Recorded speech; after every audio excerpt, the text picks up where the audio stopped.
Hi friends, welcome to my channel. ఈరోజు good vibes day cream review చేస్తున్నాను. Good vibes day cream saffron అనమాట. ఇందులో saffron ఉంది. So స్కిన్కి మంచి గ్లోని ఇస్తుంది. చాలా లైట్ వెయిట్ ఉంటుంది దీని టెక్స్చర్ వచ్చేసి. అండ్ మాయిశ్చరైజర్ రాసుకొని ఈ క్రీమ్ అయినా రాసుకోవచ్చు అనమాట. ఫేస్ అనేది చాలా క్లియర్గా ఉంటుంది, డెడ్గా ఉండకుండా, డల్గా ఉండకుండా. ఫస్ట్ ఈ క్రీమ్ మీకు సెట్ అవుతుందా లేదా అని ట్రై చేయడానికి తీసుకున్నాక హ్యాండ్ మీద ఆర్ మనకి ఇయర్కి బ్యాక్ సైడ్ మీద ట్రై చేయండి. ఖచ్చితంగా అందరికీ ఆల్ స్కిన్ టైప్స్కి ఇది సెట్ అవుతుంది. మంచి గ్లోని ఇస్తుంది అనమాట.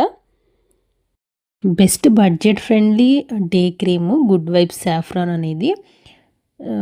ఇది అమెజాన్లో, purple.comలో, ఫ్లిప్కార్ట్లో అవైలబుల్గా ఉంది. మంచి యూజ్ ఉంటుంది. కన్సిస్టెంట్గా యూజ్ చేసి చూడండి. డెడ్ స్కిన్ రిమూవ్ చేస్తుంది అండ్ స్కిన్ చాలా హెల్దీగా కనిపిస్తుంది అండ్ గ్లో ఇస్తుంది అనమాట స్కిన్కి.